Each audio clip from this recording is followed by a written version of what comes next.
문법 요소 같이 보도록 해볼게요. 여기에 나오는 범위는 여러분들 교과서의 학습지나 이런 거보다 범위가 조금 더 넓어. 알아두면 좋기 때문에 강의 들으면서 그 시험 범위가 아닌 거는 그렇구나 정도로 같이 그래도 넘어가고, 시험 범위에 해당하면 같이 꼼꼼히 외워보도록 해주세요. 종결 표현은 사실 문학 시간에 더 많이 배우기 때문에 오늘 선생님이 간단히 설명하고 앞으로 문학에서 같이 공부했으면 좋겠어요. 우리가 종결 표현이라고 하는 말을 하잖아. 종결이라는 말을 쓰게 되면은 그 문장을 끝내는 마지막 부분이라고 생각을 하면 돼. 종결이라는 거는 문장을 끝내는 부분이다 라고 생각을 하면 돼요. 형서, 의문, 명령, 청유, 그리고 마지막으로 감탄 이렇게 있습니다. 의문형으로 물어보는 거는 이제 말 그대로 질문을 하는 건데요. 설명 의문문과 판정 의문문, 그리고 수사 의문문으로 우리가 세 가지로 나뉘게 되는데요. 설명문 같은 경우에는 일정한 말 그대로 설명을 요구하게 됩니다. 판정 의문문은 긍정이나 부정, 네, 아니요로 대답할 수 있는 거를 의미해요.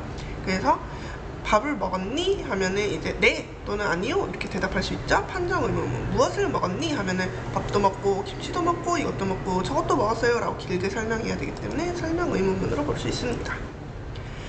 그리고 우리가 이제 주로 문학 시간에 보는 거는 수사 의문문이에요. 굳이 대답을 하지 않는 거죠. 예를 들어서 방학이 되면 얼마나 좋을까? 이렇게 물어보는 거나 빨리 따라오렴 이라고 하는 이런 명령형 표현입니다.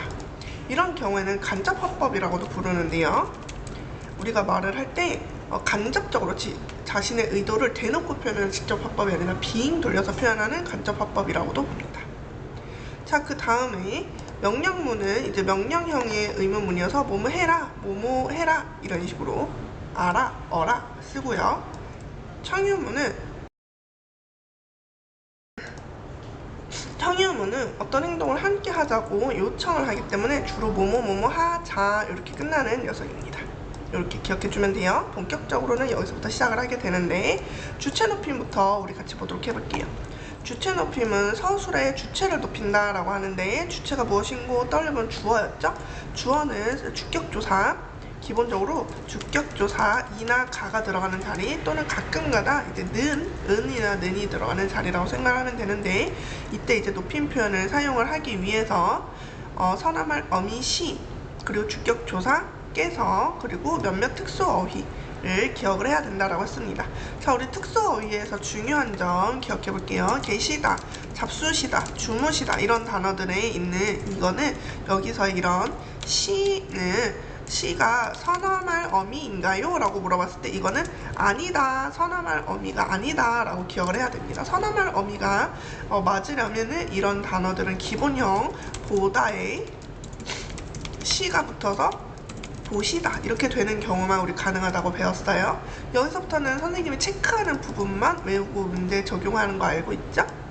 자, 그 다음에 우리가 간접 높임이라고 하는 게 있습니다. 주체 높임에는 일반적으로 직접 높임이 있고요, 그리고 간접 높임이 있는데, 일반적으로 우리가 주체 높임이라는 건 대부분 다 직접 높임이에요. 그럼 간접 높임이 무엇인지 한번 보러 가봅시다.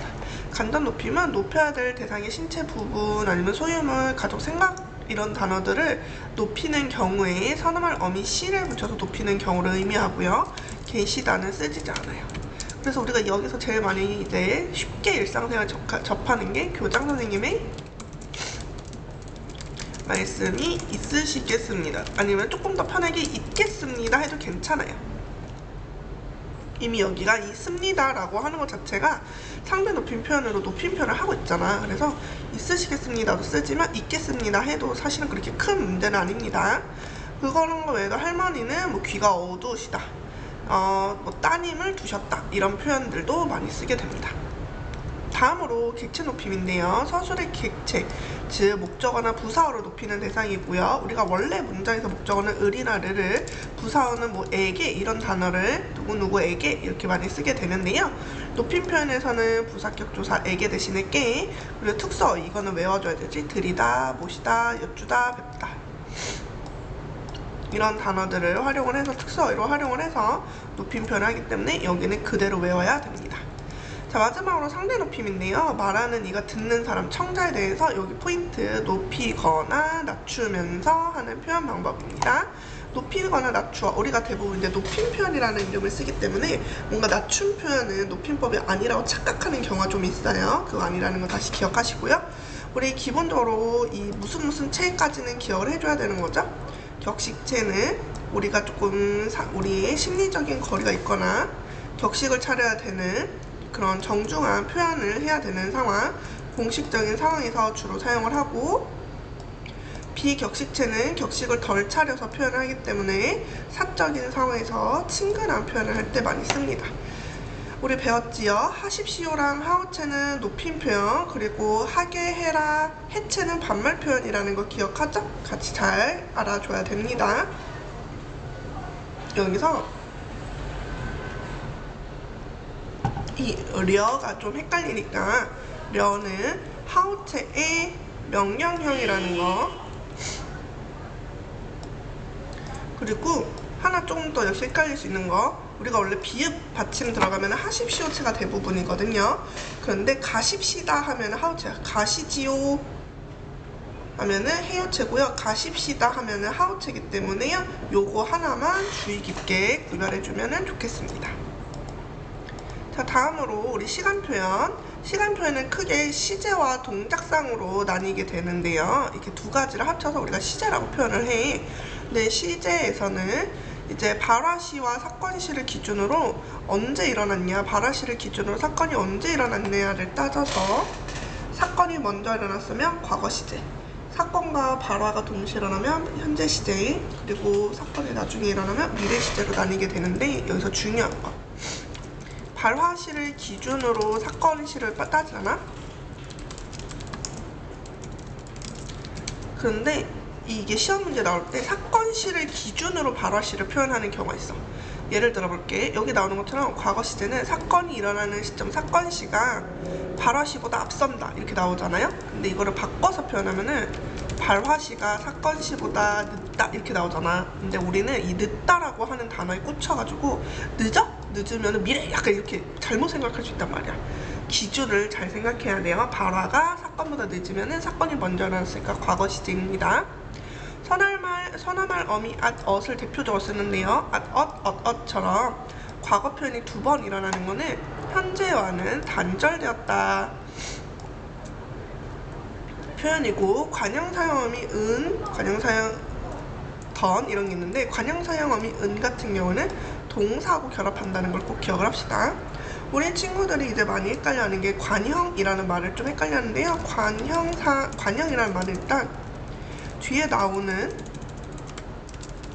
명사를 꾸민다 라는 말이고, 관형사형 어미라고 하는 거는 동사나 형용사를 꾸미는 말로 바꾸는 거야. 그래서 예를 들어서 먹다라고 하는 단어를 먹은 해서 꾸미는 느낌으로 바꾸는 이런 단어가 되는 거지. 그래서 여기까지 기억해주고, 현재 시제에서 우리가 기억해야 될 게 똑같이 관형사형 어미 은이 형용사나 서술격 조사하고 결합해서 꾸며주는, 현재 시제로 꾸며주는 느낌이 바뀐다는 거, 요거 잘 기억해야 되는 거죠. 그리고 미래 시제에서는 get의 용법이 되게 중요하다고 선생님이 이야기했었죠. 미래 시제를 나타내는 가장 대표적인 용법인 건 맞지만, 선화말 어미 get은 그거 외에도 추측이나 주체의 의지를 나타내고, 특히 추측으로 나왔을 때는 거의 과거, 현재 이런 거 다 상관없어요. 시제 상관이 없어요. 의지도 사실 마찬가지라서 시제 상관이 없기 때문에 주의해야 됩니다. 그거 외에도 선주가 내일 간다 이것처럼 미래 시제인데 너무 엄청 가까운 미래인 경우에는 간다 라고 하는 현재형으로도 쓴다는 거. 날씨가 이렇게 가무니 올해 농사는 다 지었다 이런 것처럼 미래의 사건이 이미 정해진 사실인 것처럼 표현할 때는 과거의 시제를 씁니다. 근데 이 문장 전체를 다 보면은 미래의 상황이거든요. 근데 시제 자체로는 과거 느낌을 내는 것이기 때문에 요거일 때 미래 시제라고 골라야 돼요. 동작상 진행하고 있으면은, 진행되고 있으면은 진행사, 뭐뭐고 있다, 뭐뭐해 가다, 뭐뭐 하면서 이런 단어들. 완료상은 동작이 완료되었음을 표현하는 단어, 뭐뭐 하고 있다, 해버리다, 뭐뭐 하고서 이런 단어들인데, 우리 완료상에서 주의하자 그랬었죠? 어떤 걸 주의해야 되냐면 완료된 상태로 지속되는 것도 완료. 예를 들어서 앉아있다, 이미 아 있다라고 하는 단어를 활용을 해서 완료되어 있다는 걸 표현한 건데, 우리가 이런 부분을 잘 까먹기 때문에 완료된 상태로 지속되는 것도 하면 됩니다. 이렇게 보면 돼요. 여기서 우리가 헷갈리는 거 몇 가지 이야기할게요. 우리가 입고, 쓰고, 신고 이런 거 있죠. 이런 게 진행과 완료 두 개로 해석이 가능해요.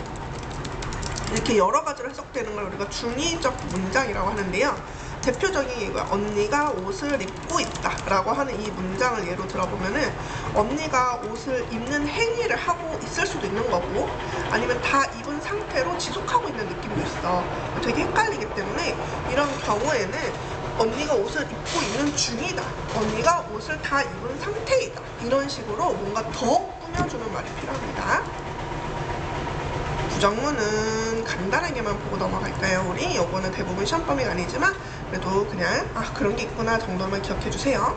안 부정문과 우리가 못 부정문 두 종류가 있는데, 안 부정문은 어떤 상태가 그러하지 않음이라는 거, 또는 두 번째로는 의지가 아닌, 의지가 없다 이런 표현이고요. 못 부정문이라고 하는 거는 능력상 불가능하거나 외부의 어떤 원인 때문에 이거를 못하게 되었을 때 이렇게 표현을 하게 됩니다.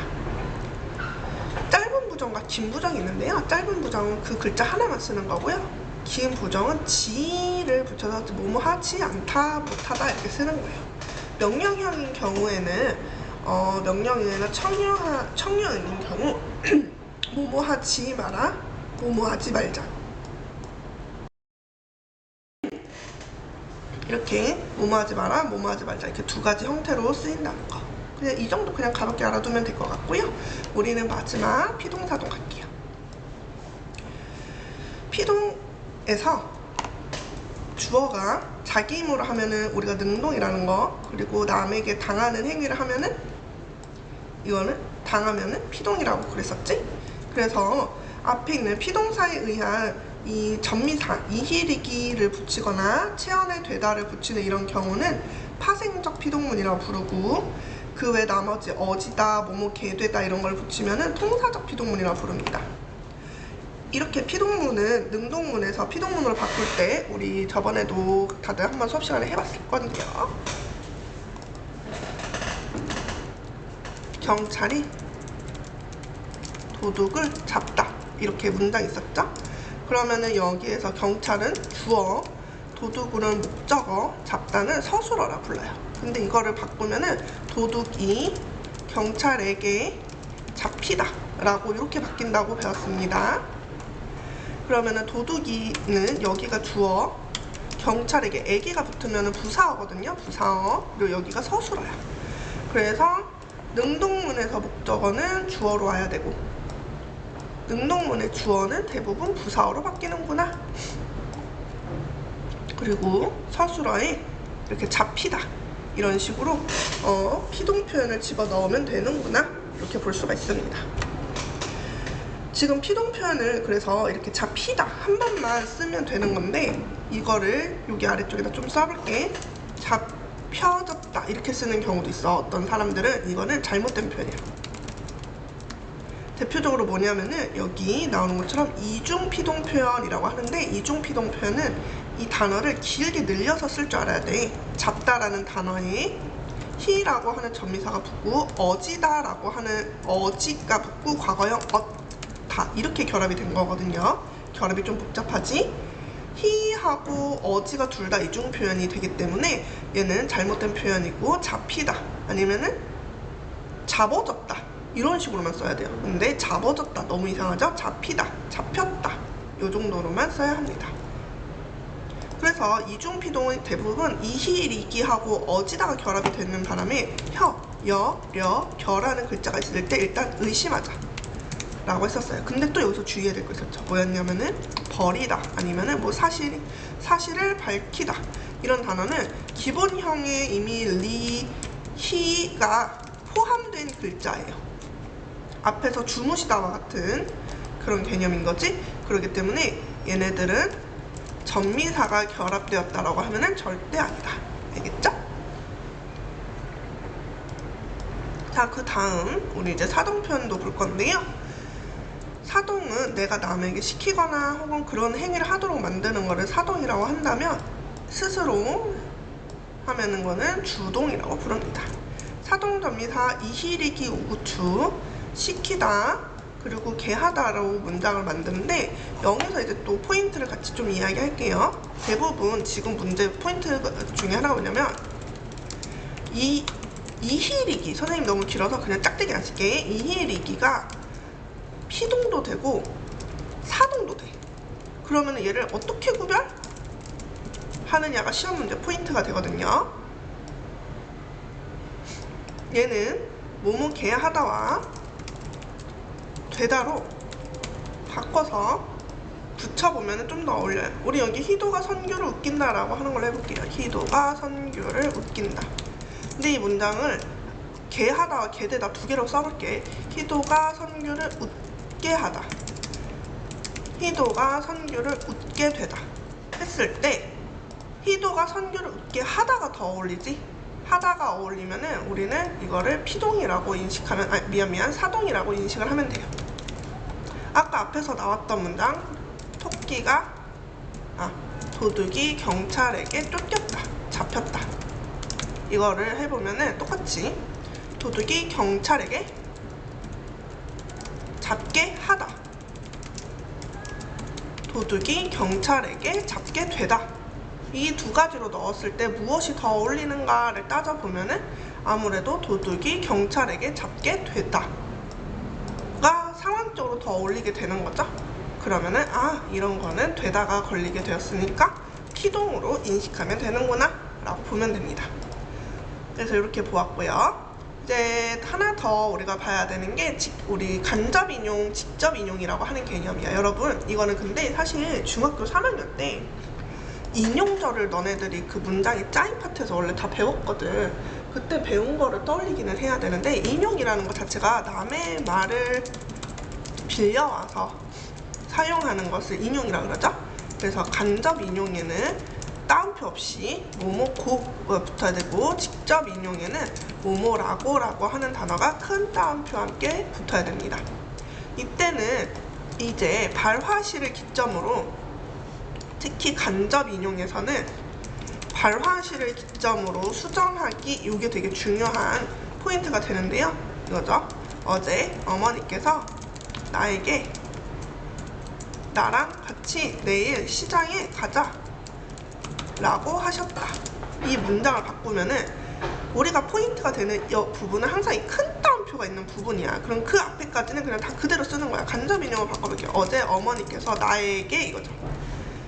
그러면은 여기서의 이제 나가 누군지를 따져야 돼. 여기서 이 나가 엄마인지 나인지를 따졌을 때 어머니께서 말씀하신 거니까 어머니겠죠. 그러면은 자기 엄마를 앞에 나온 단어를 다시 지칭하는데 높임표는 당신이라고 써야 돼. 당신과 같이까지 일단 쓰고요. 또 시간 표현도 항상 중요해요.